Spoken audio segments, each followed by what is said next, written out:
Welcome, guests. Hey, Jeff. How's it going? Good morning, Mike. How's Victoria? Victoria, it's brilliant, brilliant day. The sun is shining on the capital city. Yeah, same The here. flowers, well, they're not blooming. I guess it's September, but it feels like they should be. It's a wonderful day, Yep. and the local government people are covering all the street corners. They're everywhere. You can't. They're flocking all around the city here. It's a great event. Well, certainly well attended, that's for sure. So today we're going to have a two-part show today. Um, First, we're going to digest the latest from the BC Conservatives with some expert help. The results of the leadership review were announced Monday, along with the ejection of high-profile MLA Elenore Sturko. Second, we're in the middle of the Union of BC Municipalities Convention this week in Victoria. I'm here. Jeff is holding down the fort in Vancouver. We're going to talk about what's on the minds of local government and what we can expect throughout the week. But first, let's talk BC politics. Boy, never a dull moment. Yesterday at 2 o'clock, the BC Conservatives announced that John Rustad received the support of 70.66% of the 1,268 members that voted in the months-long leadership review. 78 out of the 93 ridings supported Rustad. 10 voted the other way. 3 tied, 50-50, I presume, and 2 ridings didn't bother to vote at all. So that's, for those following on the math front, that's an average of about 13 people per riding that voted. But given that about 300 voted in Kelowna, it's probably more like 10 per riding. Then around dinner time, word came around the UBCM that Elenore Sturko was booted from the Conservative caucus and creating a whole nother set of drama. Now, joining us to unpack all of this, in fact, he was just here the other day at the hotel and he liked it so much he wanted to come back. I haven't checked Is out. yeah, he came back. He left his laptop behind. Is Dimitri Pantazopoulos. For those who missed his interview a couple of weeks ago, Dimitri is a longtime conservative and BC Liberal strategist. Dimitri, thanks for coming back. Oh, gee, it's good to be back. It feels like I haven't left. I think you might even be Welcome. wearing the same shirt you wore last time. You I, couldn't have a better doctor to diagnose what's going on in the Conservatives, Dimitri. Great to see you. Thanks, Jeff. Great to see you too. So, Dimitri, what are your reactions to the events yesterday? Well, I think that the first thing we're seeing, of course, is um, there's I think a little bit of a move right now to get away from the constant kind of infighting that's been going on, and not even so much infighting, but the notion of like the big question about John's leadership. That's been put to bed for now, and I think that caucus is consolidating and deciding that they want to move forward and really focus their efforts on the NDP and stop focusing their efforts on necessarily each other and what's going on internally. So, a bit of context on these leadership review processes. I've heard a lot of complaints about hardly anyone voted. I can tell you that I went through a lot of these BC Liberal leadership processes over the years with Gordon Campbell and Christie, and it was about the same level of turnout, frankly. They're not, they were never that big of a deal in the BC Liberals, and I would say there was probably wouldn't have been that many more people voting in those processes. So I don't, if there's any meaning I take out of a low turnout, it's that there wasn't a group that motivated to organize against Rustad. Yeah, no, I You know, think that's a fair point. When you look at what's happened, first of all, the BC Conservatives are a new party. They're still a new party, and they still behave like a new party in many ways. And the overall membership itself isn't extremely high. They didn't have the opportunity to have big blowout nomination contests last time, where usually membership spike and so forth. And I think you're right. There's a certain level of complacency when you're happy. Like, John Rustad brought the party from 2 seats to 40 X seats. And well, I'm not sure I'd characterize them as happy. They don't come across like a happy well, party. I don't know. Are they unhappy? Are they They're, happy? I don't they're know. not Are you unhappy. happy? And let's start with that, right? That there was no Okay. great groundswell of people wanting to get rid of John Rustad and replace him as leader. Pure and simple. Where there was, there was all a brouhaha made in Kelowna about how many people were going to turn out to this Dump John movement. And they were talking about 2,000 people. And in the end, it was seemingly somewhere between 100 and 200 people. So, they multiplied their anger by 10. But reality sets in and you see it's actually not there.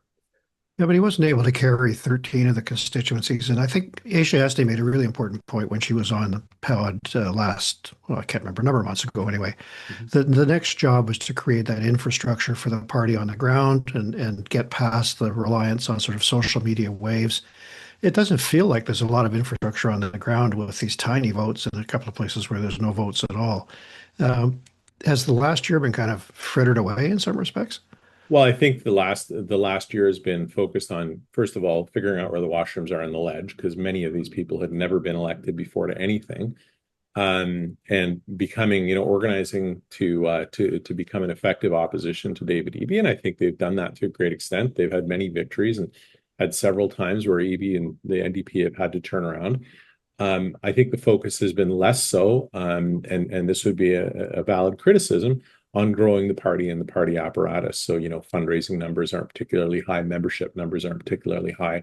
But I think if you want to order your challenges, the first order challenge would be to have a caucus in place that's stable and that can hold the NDP to account. And then I think you start getting into the organizational aspects of it, and maybe they should be able to chew gum and walk at the same time. But I've not seen that in politics on many occasions. So why would this be different? Well, I just compared to the NDP convention coming up, where David Eby will probably get a rougher ride than he would like. It's a delegated convention that votes whether or not there should be a leadership review. So it's a very different process, but there'll be over 800 people able to cast a ballot in that setting and have the debate in the open. It's an interesting contrast between the rank and file sort of approach, the one member, one vote approach, and what could be actually a much tougher road to hoe in terms of a delegated convention, which is now considered passé by many political parties. But we'll see how that goes. I was struck by the small number because in an NDP setting, you would be very, very, I think, focused on trying to make sure you talk to people in each of those constituencies, knew who was coming, tried to be aware of what their concerns were, all that kind of stuff. This was a very different animal and a strange kind of outcome. You said it yourself, Geoff. There might be 800 people voting on Eby's leadership, which is less than those who voted on Rustad's leadership. Yeah, but it's a delegated convention. And, they all get into the room. They all have to come and do it. It's a completely different process. Yeah, but those people all had to come out too. They had to, you had to convince somebody who's paid $10 for a membership in a relatively new party to come out on a single day and vote for or against John Rustad, and it's proven to be a somewhat difficult task because what motivates people to vote is something actually happening, and I don't think there was a lot happening that was either turning people on or turning people off. So people were like, okay, well, let the chips fall where they may. Yeah, Rustad then obviously took it as a mandate to take a firm hand with Elenore Sturko, who he directly accused of organizing against him. And there was nothing in her comments that convinced me that he was wrong. She was loudly demanding his resignation. But is this going to? Do you think this will prevail? Is this the right time to make that move, or is there? I guess you could argue there's no other time to make the move. Did the caucus make the decision, or was it John's? And is there any protocol around that in the Conservatives? I think we're led to believe that it was John who made that decision, but I don't. I also, from what I've heard from MLAs since yesterday, I don't think there was a particularly strong contingent of people who were opposed to that move. We have to know what was going on, but I don't think this was merely a question of, she was plotting against John. I think it was a question of who can play well in the sandbox and who can't. Yes, this week we have a message of appreciation from our presenting sponsor, TELUS. I'm sure you all remember TELUS spent quite a bit of time here talking about the CRTC's decision to allow wholesale fiber access. About a month and a half ago, the government upheld that decision, declining to intervene. So, TELUS just wants to use the space today to shout out their appreciation and give some thanks to Cabinet, in particular Industry Minister Jolie, who took the time to seriously consider the facts and patiently listen to the multitude of stakeholders weighing in on this decision over the past several months. to Prime Minister Carney, who recently gave a speech underscoring how the decision is going to reduce broadband costs and enhance affordability for Canadian families. And to our own Premier David Eby for his strong advocacy to the federal government, arguing that the removal of interprovincial trade barriers would build a stronger economy across the entire country, and urging Canada to see BC as a leading economic engine. Again, TELUS, proudly headquartered here in BC, just wants to recognize this important work and underline the benefits, how it's going to spur real competition across the country in wireline and drive prices down for Canadians. So basically, there's two fronts here on the leadership question. There's the party and the membership vote that they just had, and then there's the caucus, right? So just to finish off on the membership front, I think it feels like 71% gets the job done for Rustad. I call it Joe Clark plus 4. Joe Clark famously got, I think, 66.6%, and that wasn't enough for him to stay on as leader, his own decision. So he beat the Joe Clark threshold. He's way ahead of the Bonnie Crombie threshold when she resigned after 57. So he passes that test. And I would also say, I mean, Dimitri, you probably, like me, hear a lot of people grumbling about Rustad because, you know, they see the polls and they see that even though the party's still probably neck and neck with the NDP, his leadership approval numbers aren't that great. But when you look at these numbers, That's an understatement. Well, when you look at these numbers of 1,238 people, all it would have taken was 200 or 300 people to show up at meetings across British Columbia over several months to vote against Rustad, and he would be gone. So nobody bothered doing anything to stop him, and so it's they may not be content or happy, but most of the people complaining probably aren't even members of the Conservative Party and aren't getting off the couch to affect any change. That was my initial point, though, Mike, about how like people are generally satisfied, right? Nobody's up in arms, and to the extent that something happened in Kelowna, these were people who joined lately. Like, I actually am of the view that you shouldn't have, when you have a leadership review, there should be a cutoff that happens when the leadership review is announced. Having signups after the leadership review is announced that's what the leadership selection process is for signing up members and going in a different direction. The leadership review should be the existing members saying, hey, we like this person or we don't like this person, and then that moves on. It would actually be a better reflection of what the party was at the time of the leadership review, as opposed to trying to create something else in the interim. Well, I think I take a little bit of issue with you. I hear what you're saying about you're saying people are happy.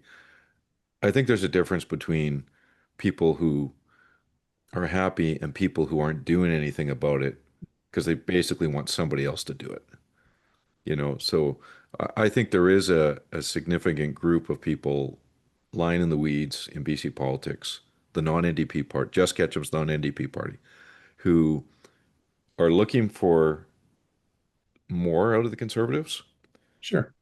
But they're not motivated to do anything themselves. But I think we're saying the same thing, though, Mike. I think what we're saying is that there's no widespread, like, kick them out kind of movement.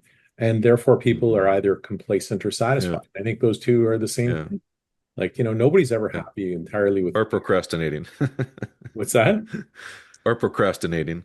Yeah, I don't know. It's like if they were angry enough, they would get up and go out and vote, right? Yeah. Actually do something about it. The reality They're not seized by it at this point. Yeah, fair point. And we look at what's happened with the NDP. There've been a number of things that the BC Conservatives have done over the last little while. They've held the NDP to account fairly well. And that goes back to even before the election. And this party's come a long way from zero to, you know, nearly forming government in the last election. And of course, there's going to be growing pains, and maybe some of these people wouldn't have voted for John Rustad if they had an opportunity to do that. But that's not the situation we're in. And I guess the question is if that's going to happen, then you have to ask yourself, if not him, then whom? Well, that's what I wanted to get back to, Dimitri, because you do a lot of polling and you take a much broader look at this stuff. But looking back, not far, that far really, we saw Kevin Falcon recruit Elenore Sturko, who's back in the news today. She didn't like Kevin Falcon ultimately and quit on him in a rather damaging way. But there was a decision made at a sort of a higher level among key backers at BC United that Kevin should go, and he went in the way that we've discussed on the pod many times, basically shut down BC United to make sure there was a maximal opportunity for the Conservatives in the next round. How are the people, many of them business people, who were very keen to see that unfold, including political leaders like Gordon Campbell, how are they feeling today about how the year has gone? Do you have any sense? And is the situation better strategically for the non-NDP crowd with the three MLAs that have left, Elenore Sturko expelled and so on, than they were, say, 10 or 11 months ago? I think the answer to that is, they're probably not ecstatic, right? Let's start with that. But then let's sort of, go back to what I said before about the order of precedence in terms of what you needed to do. They needed to get people elected in the first place. That was job one. A lot of other things kind of fell by the wayside in order to prepare for and run an election that was put together in a matter of weeks. Following that, we needed to get a caucus in place and caucus leadership in place, and actually teach a bunch of complete novices the runnings of the legislature and so forth. Then you had a leadership review process that in itself has taken several months to unfold. I think that the next step of this should be growing out and preparing the party for the election, and that may happen in 3 to 6 weeks, or it may happen in 6 months, or at this point maybe it happens in 3 years. But I think setting those foundations, that's kind of the next step. And so let's revisit this in a year from now and say, well, how's the second year gone in a growing enterprise? What I find fascinating is Asia Este, who I mentioned earlier, is the party president.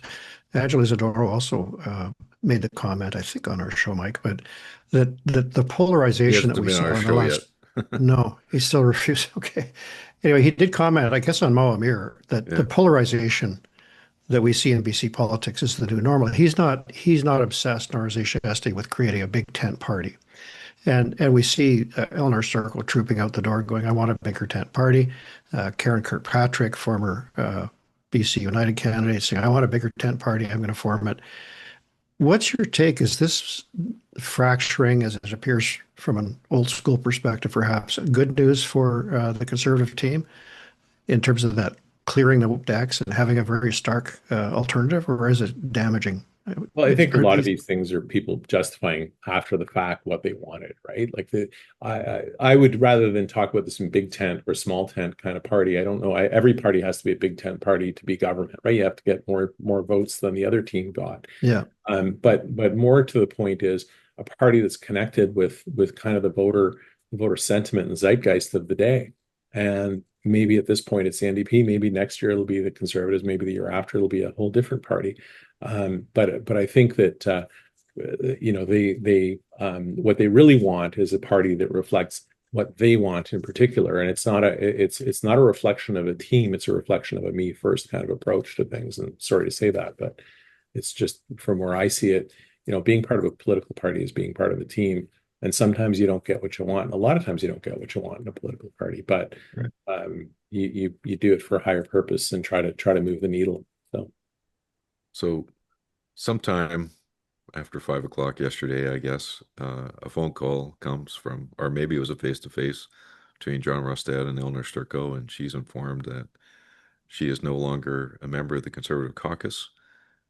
She collects her possessions into a banker's box and walks out the side door, the west side of the legislature, and it was kind of a stark scene. There she is walking out the door with her box of possessions, with her family photos sticking out of the box. And then out of the bushes jumps Adam Olsen, the former Green Party MLA, who materializes out of thin air. And there were some others there. I think Councillor Joel Grenz was on the scene from Parksville, I hear.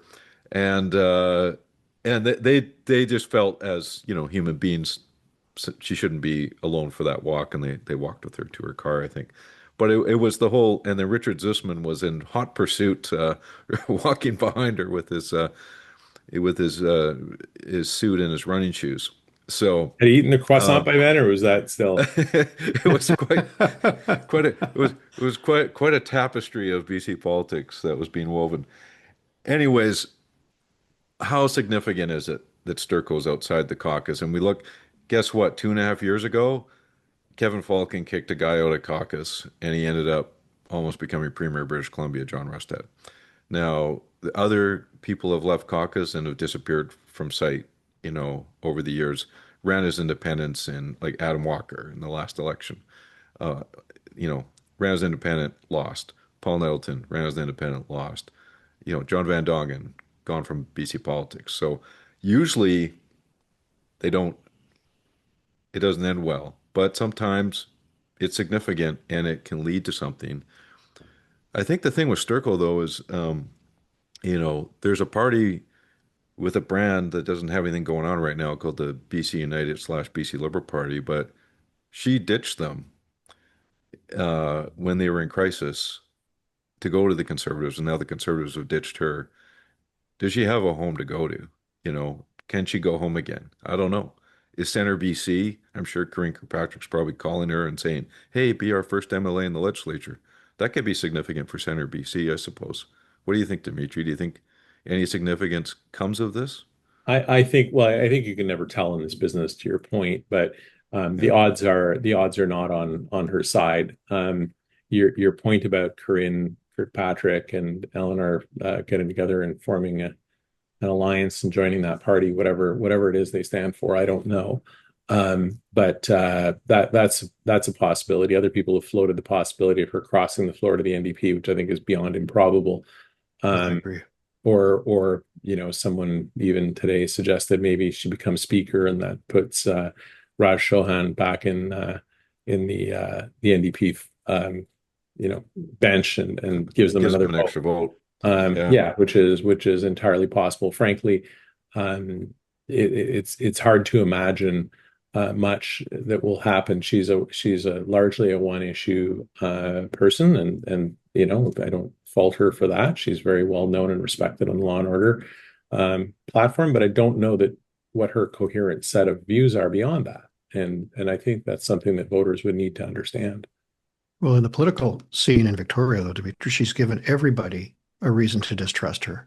Mhm. And I think that makes her prospects quite dim. I mean, if there had seemed to be a deep principle involved, I'm not sure what it was, but both in the Falcon case and in this case, it's not clear precisely what it was beyond ambition and so on that drove her to take the steps that she did. And loyalty is a very important currency in politics, and she hasn't demonstrated much of it. And the one BC folks have come out and said something this morning about her, and praising her braveness or something of that nature. And again, joining that group, I can't see that The working enemy out. of my enemy is my friend. Yeah, but Um, an even worse fit. And yeah, well, she's definitely like, not going to one BC. She said that yeah, much. yeah. But here's the thing: it's Um, like Elenore Sturko. I have nothing against her. I've had nothing but positive interactions with her. That said, I think she does have a reputation for being a challenging person to deal with for many people. And this is potentially, I mean, a significant challenge, a significant problem in terms of finding a new home. the annual Union of BC Municipalities Convention is taking place this week in Victoria. Some of our guests might be wondering, what's the big deal? Well, it's the #1 event of the year that brings together locally elected officials from all corners of the province to discuss today's issues together and also meet with their provincial counterparts. In fact, mayors, councillors, and directors are partaking in speed dating sessions with cabinet ministers to advance their community's priorities. As a critical energy provider, FortisBC is a proud supporter of the UBCM convention. For years, they've had a strong presence here because their more than 2,700 workers live and work in the 135 communities and 58 First Nations communities they serve around BC. At the UBCM convention, FortisBC community relations leads are meeting with locally elected officials to strengthen the two-way dialogue on energy issues, such as affordability, energy reliability, hybrid heating systems, and renewable natural gas. If you're listening and attending the UBCM convention, look out for one of the FortisBC representatives. They'll be happy to talk with you. And hey, look out for me too. I'm the guy in the hallways probably looking at his phone. And if you're not at the UBCM convention, rest assured that with colder weather coming, Fortis BC will be keeping their nearly 1.3 million customers warm and cozy. Fortis BC, energy for a better BC and a better podcast. So Courtney Comox, MLA, Brennan Day, who's first-term MLA, he had run as BC United candidate in the previous election, or BC Liberal candidate in the previous election. He came out in the media this morning and said it was a short-sighted move. So I wonder how many other MLAs in caucus may have their nose out of joint today, because my understanding is that this was a surprise that she was kicked out of caucus, and most MLAs heard about it through the media. There was no, as far as I'm told, there was no like group email to everybody saying, by the way, we made this decision. The media will be informed shortly. So those are some of the, some of the wreckage that comes out of these types of decisions. Now the question is, John Rustad's got to go and, knit it all together and try to make these guys into a happy group. Yeah.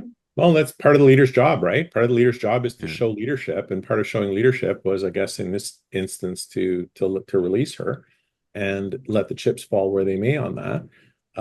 The other part, and frankly, this was 2 hours before. It was done at like 5 p.m. and there was a caucus meeting at 7. So I guess maybe they could have sent an email at 5:01, but they were gonna find out firsthand in an hour anyway. So I don't know that that's such a huge transgression. As for Brennan Day, he didn't get elected as a BC Liberal, but he did get elected as a BC Conservatives, and that's something he probably should realize if he doesn't already.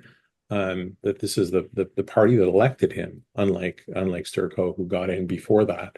And so, like, what's the fallout? The fallout is going to be, do people see an improvement in the functioning of the party and the functioning of the caucus over the next little while? And if they do, they'll fall into line because people ultimately want to win. MLAs ultimately want to win. And if not, then 6 months or a year down the road, you're going to hear more rumblings and more challenges. And that's, unfortunately, in politics, your job is only safe for the day, right? Yeah, this all brought to mind, maybe it's relevant or not, but sometimes the person who leaves has no future, but the leader also doesn't, or has a much reduced one. So I think back to the NDP watershed events around Bob Simpson, who was clearly organizing criticism of Carol James when she was very high in the polls. The Liberals were in deep crisis over the HST and so forth. And she decided to expel Bob Simpson, who had been a very popular MLA in Quesnel and the Caribou. And that led to a huge split in the caucus. 13 members of the caucus rallied around Bob, although he did leave. And it ultimately destroyed Carol James' leadership. And she's, in many people's eyes, the greatest NDP premier we'd ever had, including John Horgan had that view. So even though she had taken that strong position, there were enough people unhappy in the NDP team that she was never able to really stabilize that ship. And the 2013 election was lost, and so on and so forth. So I think we'll have to see how well John Rustad and the people around him are able to bring this thing back together. And maybe I'm poisoning the well here and we'll never get Angelo Isidoro on, but he was the center of a lot of pandemonium when he was involved in civic politics at the NPA. I don't know the rights and wrongs of that, but he certainly was the center of a lot of controversy. So people like him and Brad Zubik and other very experienced one-time New Democrat now in the Conservative fold have to support Rustad to bring this whole thing together. It's a much bigger challenge than it appeared, I think, 3 or 4 months ago. Yeah, I think that's a pretty good summary of that. Yeah. Well, I mean, Dimitri, would you agree that obviously John Rustad's got some runway here, but I wouldn't say it's unlimited. I mean, I think it's probably dependent on how people are feeling 6 months, 9 months, a year from now, but where the polls are at, are things coming together? Because, I mean, even though there may not be another leadership review anytime soon, caucus, if a majority of caucus move on a leader, the leader's toast. Yeah. So you have to you're accountable every day, right? To earn the support of the caucus. But let's be clear. I don't get the sense that that John Rustad made this move in the absence of at least having a feel for where caucus was. Yeah. And were there people? Brendan Day came out. I didn't see anyone else come out. Did you see anyone else come out? I saw, in fact, the ones who did have come out or said things privately have expressed support for Rustad at this point in time. And you know, the reality is, when you're a leader, you have a chance that you always have an opportunity to do something and to act. And now he's got the opportunity to act. He's got the leadership vote behind him. He's got this caucus issue, hopefully in a good space right now. And there's time to now make more changes, or you know, whether it's organizationally in terms of like how he leads the party and what he's instructing the party staff to do. But yeah, there's lots to be done, and they've got to prepare for an election. The only thing I would say that's really materially different since yesterday is that with Sturko out of caucus, perhaps, just perhaps, it's made it a little bit easier for the NDP to govern, because she just could decide not to show up for votes or what have you, as the BC One people did on key votes. So it gives them a little bit more breathing room. So maybe she's done everyone a favor by not letting the Greens have so much leverage. Possibly. So possibly. Geoff, what's your advice to the NDP in reaction to the Conservative events? Don't celebrate this news for very long. There are fundamental issues going on in politics in BC, including problems in the economy, and it's very obvious to me, at least in public opinion polls, that British Columbians are very concerned about cost of living, economy issues, and the ability of the government to deliver on those fronts. And that's it's nice and pleasant as New Democrats to see the opponents in disarray, but the voters are still, in my view, more negative, and certainly on right track, wrong track, overwhelmingly negative about how the government's performing on key questions that are important to voters, like cost of living and everything associated with that.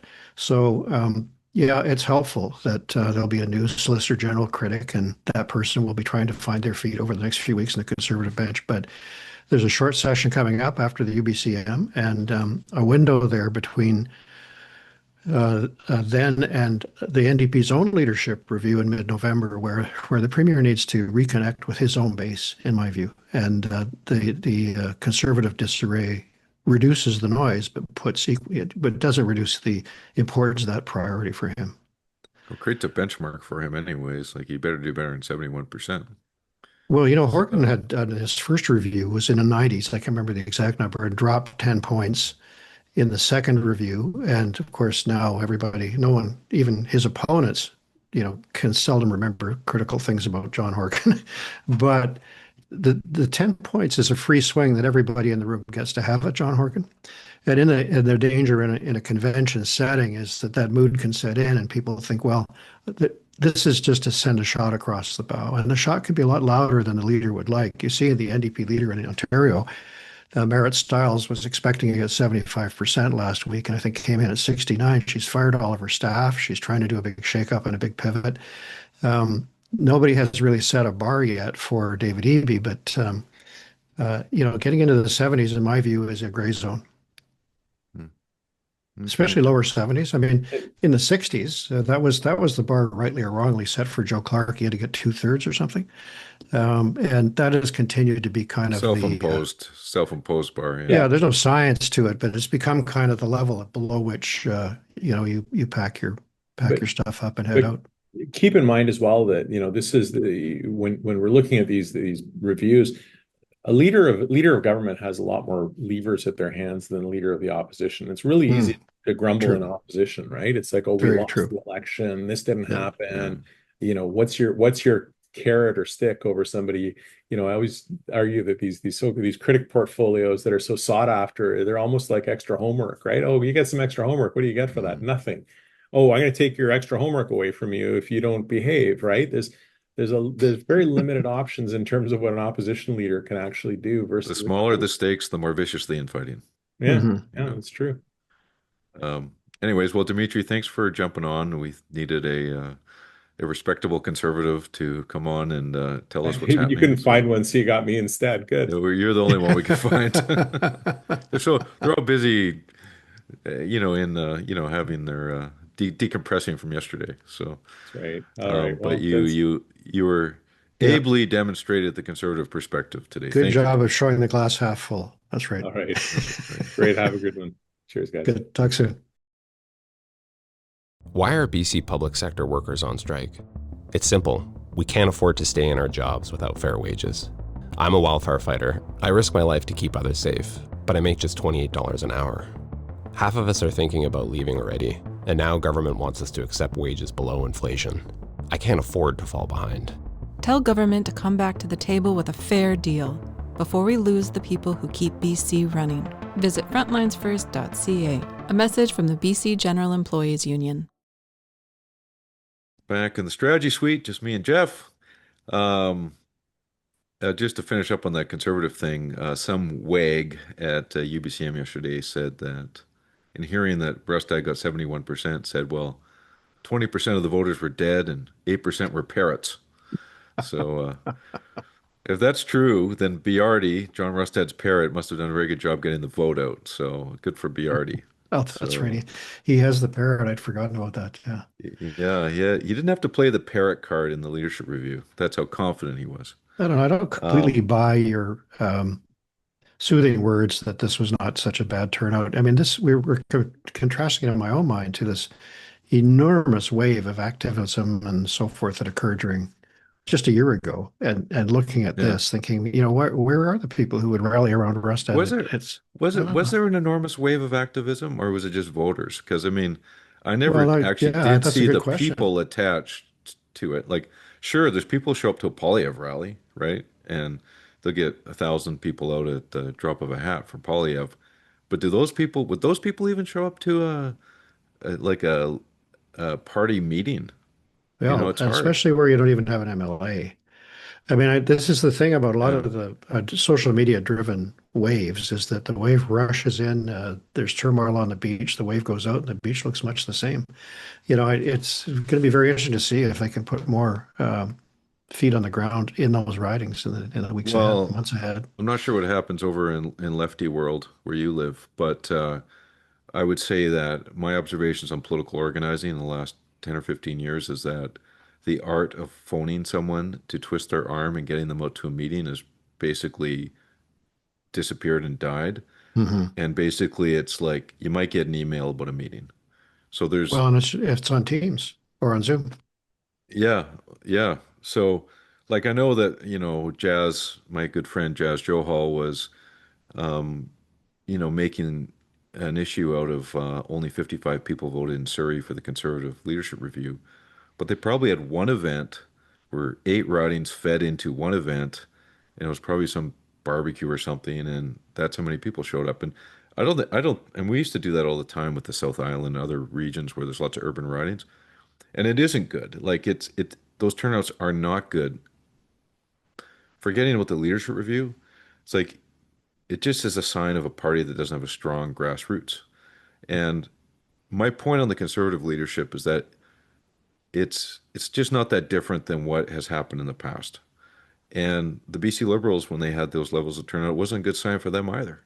Um, so to wrap it all up from my perspective, for everyone who complains out there, and believe me, there's a lot of them because I hear about it all the time. You had your chance. You know, you had your chance. You just had to organize a couple hundred people, and you would have sent John Rustad into retirement. But you didn't do anything about it, so tough beans.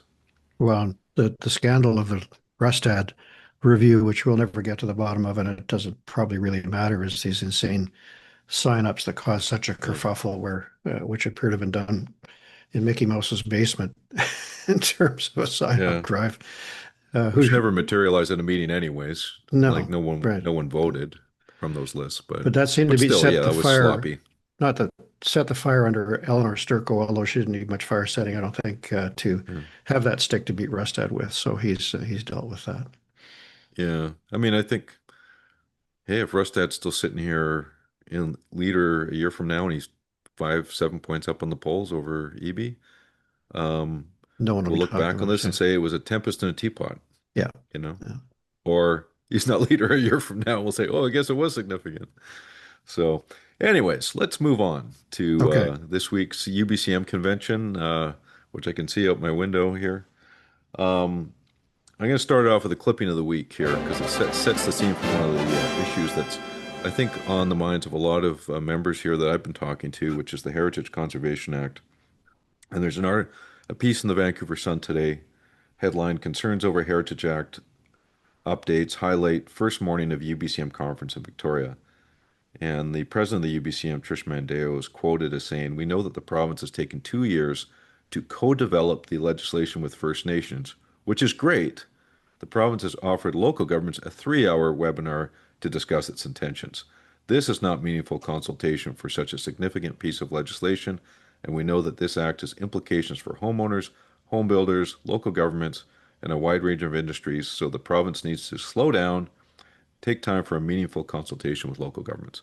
So that seems to be the key message from the UBCM and from the outgoing president Trish Mandeo is that like government, you're just not talking to us enough about this. A lot of our members have concerns. They had a 3-hour webinar in August, and that didn't cut the mustard as far as the UBCM is concerned. And it does feel a bit like the Land Act rollout. Yeah. And it's a very, first of all, let me say that I believe the Heritage Act requires an update. It's several decades old and is completely out of date in terms of understanding archaeological resources, not just First Nations, but also other, heritage aspects of our history that are going to pop up. But the most troubling ones that I ran into, I'm sure you encountered them too, Mike, is legitimate cemeteries that have been abandoned or neglected, that where human remains are in place, that could be pre-contact remains on private property. You know, we always say this can impact private property, but in fact, it's usually private property developments. There's some notorious ones in the Gulf Islands and elsewhere where someone unwittingly buys the land. They dig around very quickly and discover almost without difficulty that in fact there's issues there that need to be sorted out. And more often than not, development could go ahead. But I was at a UBCM when I was working for Horgan, and we were approached by the descendants of people whose remains were on private property, which had been sitting undisturbed for ever since contact, with everybody kind of generally aware it was there and generally aware to leave it alone. But then some new owner came along and wanted to move it. So, you can't go forward and say, oh, well, too bad, the graves get dug up. And we were able to take informal steps to fix that problem. So I don't think these are minimal. There's a Well, second that's the issue case here. today. The case today is that there are protections for those. Well, Like if if you you dig get up if you dig get up on top, bones in you're building a subdivision, you dig up bones, you got to stop. well, exactly. But in Yeah. this case, there were no sets. We resolved it. The second problem is that First Nations generally take the view that they want to do government to government discussions with the province, and in their view, that means the province deals with the municipalities, and the Mhm. Indigenous governments are not on a level of equal plane with the municipalities, which are using delegated powers from the province. Mhm. There's a view amongst a lot of First Nations leaders that the province should engage in this process, develop the law with First Nations input, and then tell the delegated municipalities, what's happened. And it's all sounds straightforward from a First Nations standpoint. It's ridiculous politically in the real world because Doesn't work. Yeah. these elected governments are going to have to do the implementation. So I suspect, wouldn't surprise me a bit to see the government do what it did twice, I think, in the first session this year, which was simply put this on the shelf. It hasn't been tabled yet,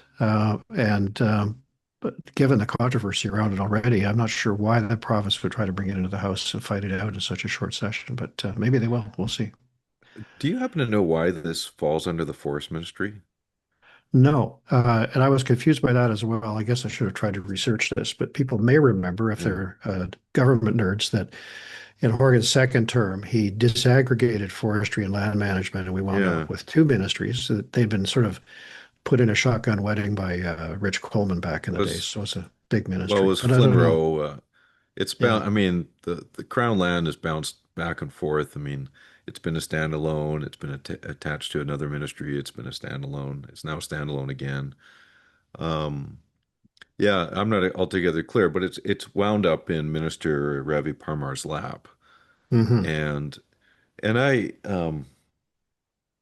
just make an observation about styles of leadership. I've been at UBCM for 24 hours, and I don't think I've ever seen as much of Adrian Dix as I have in the last 24 hours. So I'm at three separate events. I've had various chit chats with him, and but my observation, and I saw him speak at breakfast today. He's been speaking at events that are not his natural constituency. Hmm. Like full of business people, right? And did very well in those venues, and is showing up and leaning into those events and engaging, and good for Adrian. He gets full marks. Gosh, there was a joke this morning about the NDP Cap Alliance. That's the Canadian Association of Petroleum Producers. Adrian made that joke that there's a new alliance, and it's actually not that far off from the truth because the natural gas interests, insofar as exporting gas through LNG are concerned, is that they feel there's progress being made. Hmm. Um, that sentiment is not shared in the forest sector, and it's not shared by those with concerns about the Heritage Act, and those are two separate issues, but flow to the same minister, Minister Parmar. And I think Minister Parmar he's got a tough set of issues he's got to deal with, but he hasn't got it. From my perspective, he hasn't got to a point where he's getting his stakeholders on side with a plan. And I don't know whether that's because of his experience or because he's a young guy, or whether it's just his leadership style, or whether it's he's playing hardball. I don't know. But I sure detect a difference in stakeholder love between one minister to the next. Well, I think he's got a problem that everybody has had, and being unbuilt, it's not new that it's hard to solve. But that's getting the fiber out of the uh, into the mills. So that getting fiber is the sort of Yeah. industry term for a tree, and Yeah. there's not enough of it. Also, the decline in the pulp sector dramatically reduced the amount of fiber generally that was available from waste, and part of it is tangled up again with tenures and discussions on the First Nation side that I think are progressing. But what does progress look like now in the forest sector when we've got such a hostile environment in the United States, which is still the major market? I see more and more use of engineered timber and mass timber, it's called, where they use very small bits of wood to make much bigger beams and so on. That's all starting to happen, but the industry itself is clearly in a long-term Well, decline, and they're I'd say furious about it. the number one issue on the lips of people here is just access to fiber. Right. And they're actually, I'd like to learn more about this, but they're actually saying that logs are being imported into BC to provide the fiber for some of the mills. And Wow. that is totally goes against the grain of From Alberta, the way presumably. the way God set up the world was that BC exports logs and lumber. We don't import logs. What the heck's going on here? But they're talking about 45, I get the numbers wrong, 45 million cubic meters, I think it is, as just the base case of what's needed. And right now it's tracking like 32 or something. Hmm. And it used to be a lot higher. And in the quarterly report that came out last week, they downgraded forest revenue forecast too. So it's a problem. So anyways, I mean, we should talk about that one more as the fall progresses in terms of what's going on with forestry, but Well, it certainly really there's a lot of reverberates to the angst. UBCM because Yeah. there's so many representatives from forest communities at the UBCM, which is not to say it's Yeah, and unimportant, but it's a bigger there deal was there. on the resource front, there was an event yesterday here at Resource Works organized, and there was a mayor's panel, which included your old friend Leonard Krogh Hmm. and your old friend Brad West Right. and Mayor Kermit Dahl from Camel River. And they were all pretty unfiltered. And now, in two cases, you've got two, well, former, or I think Leonard's still a current NDPer, but Brad, I don't think is currently a member of the NDP, but both have longstanding ties to the NDP. And they were pretty unsparing with their criticism of the government's approach to resources. And that's that's something that, the EB government has to be mindful of how are some of these, especially on forestry, how is it playing out with some of their traditional supporters that come from that sector? Well, they both would be upset as well over street disorder and the fentanyl crisis and progress on that. But what was the discussion from Daniel Vigo, the special advisor the premier put in on that front? Did he make any impact with his statements? He's the Um, one who's working on involuntary care and how that goes. yeah, I wasn't able to attend a session yesterday on the street disorder piece, but I did hear anecdotal feedback on it that there's a speaker here from Victoria, from Our Place, it's called, who Hmm. was quoted in the Nancy MacDonald Globe Mail piece this summer on the situation of Victoria. And the way it was described to me is that, you know, this is someone who's dealing with people very compassionately on the street. And he says, all people are left with is their rights due to this drug crisis because they're homeless. They they've lost their health. They've lost their mental health. They're dying. All they have left is their rights. So I think that's a call for the involuntary care. Is to say there's no other path forward here. And Well, the Globe's done excellent coverage of the situation in downtown Victoria, which is turning into a bit of a chicken and egg controversy about working at home for public servants, because the government's by far the largest employer in Victoria, and still is very committed to allowing people to work from home, which, according to downtown merchants, has hollowed out the downtown core and really reduced street traffic, and perhaps provided space for an expansion of disorder, which is very present there in any mm, case in certain neighborhoods. So a set of problems, I think, for some MLAs who might otherwise feel quite comfortable. And of course, Leonard Krogan and Brad West, I thought you were going to say, had been very critical on the street disorder front, well, they were not to mention at a resource resources. breakfast. The Yeah, the no, it topic was was resources, the yeah. host, yeah, But they will was, be, rest assured, Mayor West will be back in front of the cameras tomorrow when the SOS group comes to the steps of the legislature mhm. and has a little event there, and I think Leonard will probably be there too, and that will highlight the this intersection of street disorder, fentanyl, mental health, all that stuff, and they're trying to draw more attention to. And I think the UBCM formally is leaning into that as well. And the incoming president of the UBCM is Corey Ramsey from Prince George, and I think these are issues that are prevalent in Prince George. I've heard issues of vexing street disorder issues in places like Smithers, also Courtney. So a lot of the what we would term as smaller communities are really struggling with these issues as well. Um, Well, I just to say interest. that I, Yep. as a political staffer, I don't know what your experience was.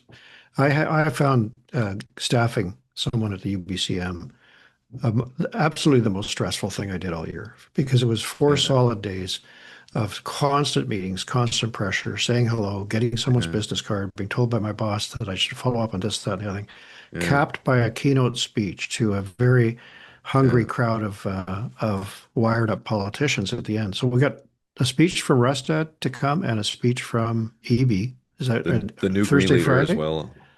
Yeah. New Oh, new Green leader, and which is announced tonight. In fact, this is yeah, Tuesday.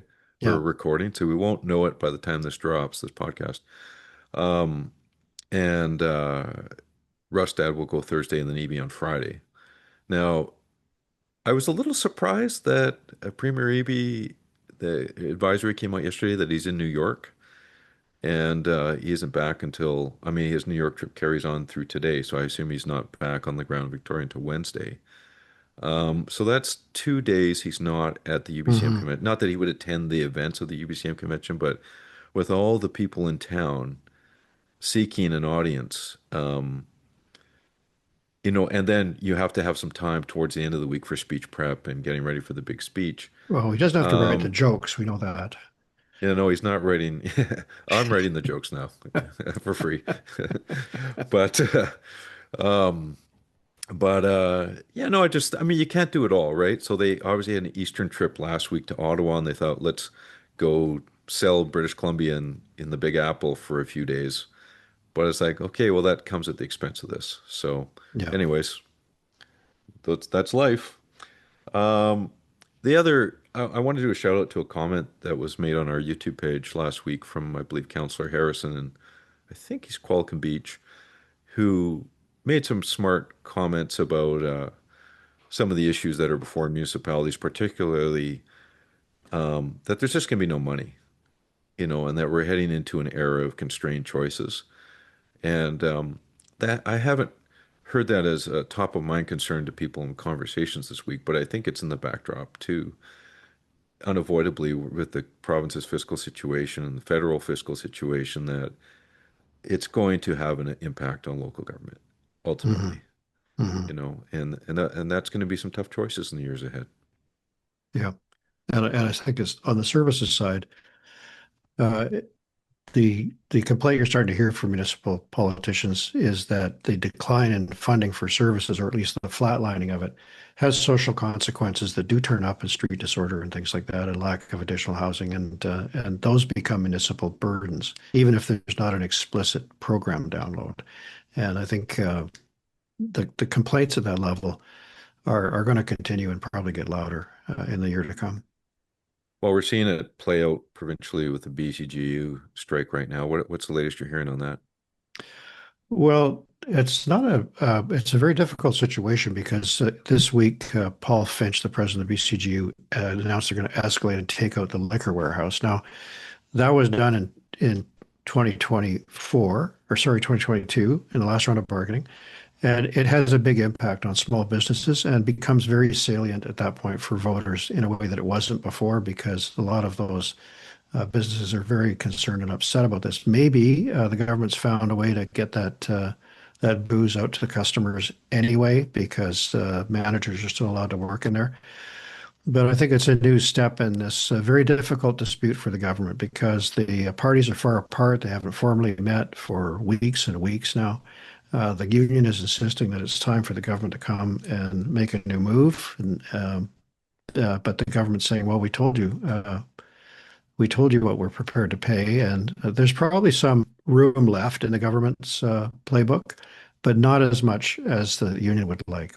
This is emerging as a potentially very difficult problem for the government, because if the deal is bigger than they planned for, they're forced politically to break their plans on this one and break the mandate. It'll be very expensive. So 1%, to give you is $500 million. If you pay Yeah. 1% raise across the whole public service, it's 500 million bucks. And so it's not clear where the off ramp is for this dispute. It's going to accelerate, though, I think, now with the inclusion of the liquor stores. More pressure will come on union members as time goes on, Yeah. but at this Yeah. stage, it's very targeted. The higher the wage increase, the higher the number of people laid off ultimately, I'm afraid to say. And Mhm. I know layoffs are already happening in health authorities, and management positions are being squeezed, and non-essential positions are being squeezed, and you know, Well, it's we'll see where we causing, go. an important area. I've talked about this before, but I'll just be very brief. The labor movement, which has generally been sympathetic, is there's always parts that are not, to the NDP, is getting increasingly frustrated, partly by the conduct of the public sector bargaining, partly by, for example, in the resource communities, the inability of a lot of the mills to get work at the level they would like. All of those are issues, but also because of the reduction in spending, you don't see the government now providing grants, as it has for long, long time, pre-NDP, to union apprenticeship training colleges, which are among the best in the province. So suddenly, union leaderships are going, "Well, wait a minute, we didn't get that money. We have to find it somewhere else for apprenticeship training," which seems to fly in the face of the government's economic commitments.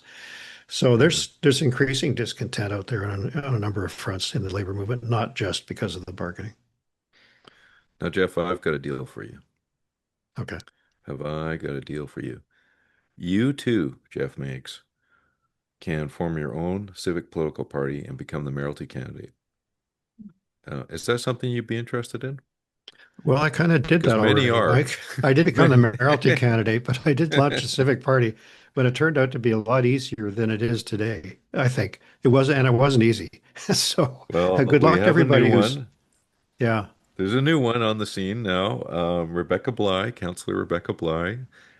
We're just going to look ahead at some of the local election fights a year out now that we're at UBCM convention.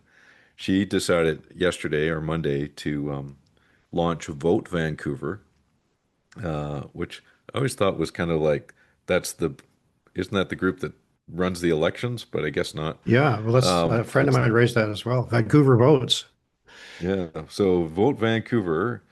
They're promising a full slate. Rebecca Bly will be their mayoralty candidate. She obviously won the leadership convention of Vote Vancouver very convincingly.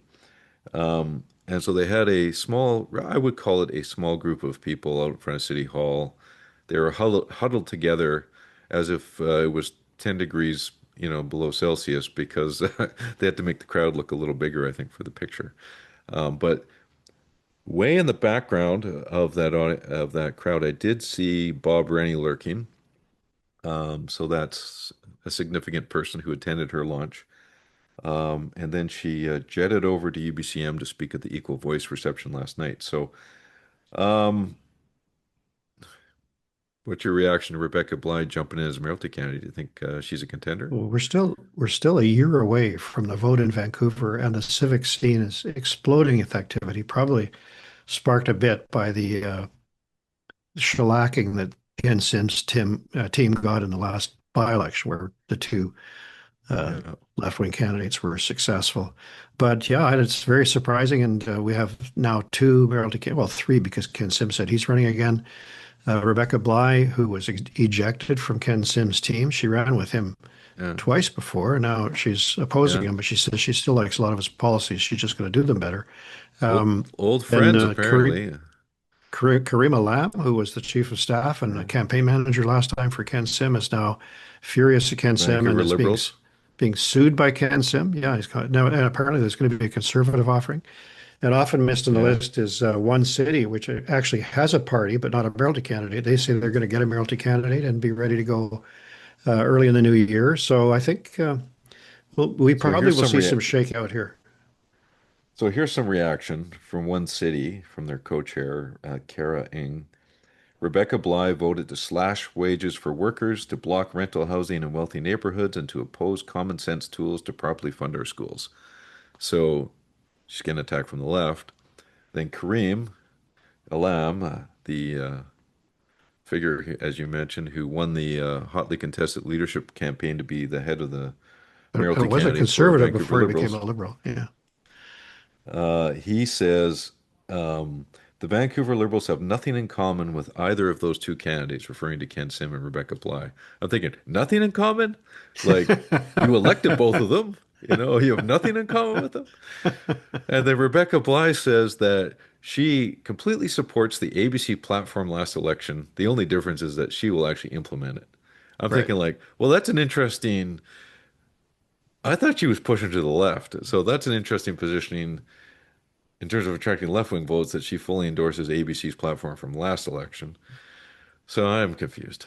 I don't Yeah, it'll be confusing for a while. And there were cameo know. appearances in her launch video from Mike Harcourt, but just shaking hands, not Oh, endorsing or anything. was he there? Oh, I didn't see Well, the no, launch he wasn't video. there. He Okay. was in her video though, shaking her hand, Oh, probably at okay. some public event. Same for Jenny Kwan. So there was a few nods to the NDP in the video, but you had to be my age to Oh, understand them. I don't think Jenny Kwan's endorsing her, No. but I'd be surprised. Colleen Hardwick and team are saying that they're running a mayoralty candidate, Colleen presumably, and that they're planning to run candidates. The Greens haven't ruled out running a mayoralty candidate. You mentioned the Conservatives, which I'll note on the Conservatives, they have announced an advisory group the other day, and Carrie Lynn Finley, the former MP from Surrey, South Surrey, is part of that. We'll see what happens. I don't know. Well, but there's not going to Um, be a lot of turnover elsewhere. If you get out of Vancouver, you see more changes too. Yeah. Well, I Richmond, just say very generally interesting. though, with all these, with Bly, Kareem, one city, Kennedy Stewart may run again. I think it's good for Ken Sim. Like I think if it's everybody against Ken Sim, then Ken Sim might only need like 25% to win the thing. Hmm. No, I think that's right. Unless a very clear rises above everybody else candidate shows up and challenges him. And people are gossiping about Don Davies, the member of parliament, and I think he's someone who's got some stature Mhm. for a race like this. But that's I'm just throwing the rumor out there to the universe. But I Yeah. don't know if it's how much is really behind it. Well, I So agree. He would be credible right off the bat as well, but he would need a partnership with one of the, yeah, presumably with one city, because it has a party organization. He's distracted by his current job as interim leader of the National NDP until the yeah, spring, which normally wouldn't be a handicap, but yeah. since the race seems to be starting now, we'll see. Well, we'll see. So some of the other races around the province that just taking note of, Daniel Fontaine, the high-profile councillor in New Westminster, uh, announced his candidacy for mayor just in the last week, I think, to take on Patrick Johnstone. That should be an interesting race. I mean, the what I would call the lefties have had a stranglehold on New West Council for some time, Yeah. and well, Daniel got a foothold in their last election. Uh, I think it's an uphill battle for him to win, but he's got a year to chip away at it, I guess. He gets a lot of media coverage. Well, he's very expert at this. He apprenticed along with Mike Claassen, who's now a member of Vancouver Council, as sort of Yeah, political advisors and staff to Sam Sullivan when he was mayor for one term yeah, back 15 years ago. And went out to New West. He also was head of the Métis organization here in BC for a while. He yeah. was involved in Long-term long-term care care providers as well. services. Yeah, Yeah, so yeah. he's a redoubtable opponent. But well, yeah, you're right. That's been a sort of a Civic NDP machine there for some time. Have you ever noticed Daniel walking down the street? He carries this big briefcase, and inside that briefcase, whoops, inside that briefcase is a red phone that's attached directly to Global News, which is why he's on the news so much. He's got a hotline directly to Global. I didn't know that. So That's interesting. yeah, I'd no, like one you of should those. you should have a look I at should it if have you had just one see of him those. walking down Yeah. the street. Yeah, yeah. Yeah. Um, Richmond, Malcolm Brody announced he's not going to run again. He's the longest serving mayor in Richmond history. So that's a pretty significant move. People are expecting Kashid to jump in. Maybe Alexa Liu. Who knows? Yeah, Kashid. There's some I think Kashid has potential said he's candidates there. considering it. It looked like Kashid became the first person in a while to shake up Richmond Council, at least from where I was sitting, on a whole host of issues, including, money laundering through small businesses and various other issues. He's an experienced politician because he was a BC Liberal Solicitor General, right, Yes, during Christie's time. a He number of also times. was yeah, he's had an up and down career in some respects, but he also was a police chief in West Vancouver, police background. Yeah. He's very good He's politically, another and guy who's got a suitcase with a red phone directly tied to Global News, that's actually. right. So there's a He's a small dialect number quote of on those crime. briefcases. Dialect quote on Yeah, crime. yeah, Yeah, but he was making life pretty miserable for Mayor Brody as it was. So I think Malcolm Brody's decided it's yeah. a good time to hit the road. Then over in Surrey, Councillor Linda Annis is taking on Brenda Locke as you know, 1 year out. I was going to say it's a rematch. It's not a rematch. Linda Annis didn't run for mayor last time, but she was on the opposing slate, which I think Gordy Hogue was the mayoralty candidate. Hmm. Um, and then Doug McCallum is lurking in the background. There's also been rumors about former NDP MLA Mike Starchuk, Right. and who knows who else. Last time there were five candidates in the race, including a member of Parliament, Sue Dollywall, and MLA Jenny Jenny Sims. Sims. Right. Jenny Sims. Yeah. So democracy is alive and well in Surrey, and my money right now would be on Brenda because I think she gets a lot of profile. She's out there fighting for Surrey a lot in the news, and generally the voters like that. But um, Linda Annis will have a campaign team of her own, and she's won't be without her resources. That's for sure.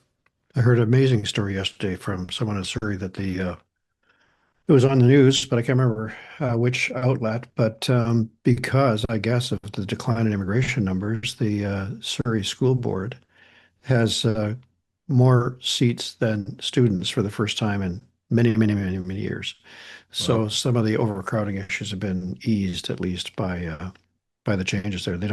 they don't have the crush they were expecting, and suddenly they have a surplus. So there you go. Well, Surrey should be forced to give some of their portables back then. Jeez, you know. I'm sure they'd be happy to.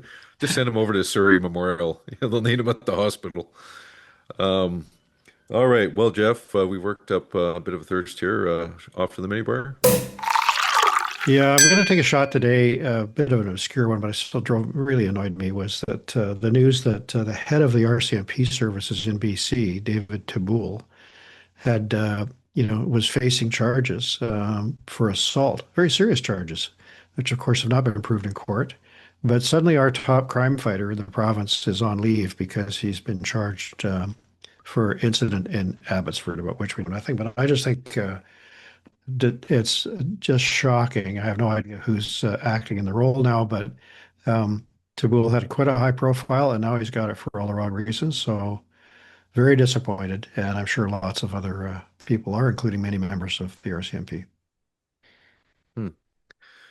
Yeah, and no, it's those types of stories are always you wonder what it does to confidence in people's perceptions.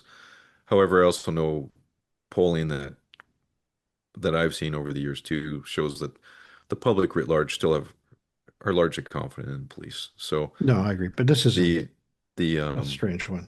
yeah, that's just these particular episodes are troubling. Um, I didn't come prepared for the mini bar, but I'll just raise a glass to Resource Works and Stuart Muir and his team, Simon Turner, who put on a very good production yesterday in conjunction with the UBCM convention. Um, it was an important discussion with a lot of kind of spicy panels. With I mentioned one earlier with the mayor's panel, but there were a lot of good content there. Former Premier Clark was there, Christy Clark, that is, and a lot of important discussions engaging local government on energy, mining, forestry, and it's important to do those, especially at this time. I mean, I think since January with the Trump tariffs, the whole conversation around natural resources has completely changed. And there's a lot of focus now on major projects. And those are really important, as is just the day-to-day, support of these industries. And so facilitating those conversations is great, and hopefully see more of that. Um, Anyways, thank you to Dimitri Pantazopoulos for checking in again to Hotel Pacifico and lending his perspectives on the conservative news of the week. And thanks to our presenting sponsor, TELUS, Fortis BC, and the BCGEU. See you next week. BC, you can never leave.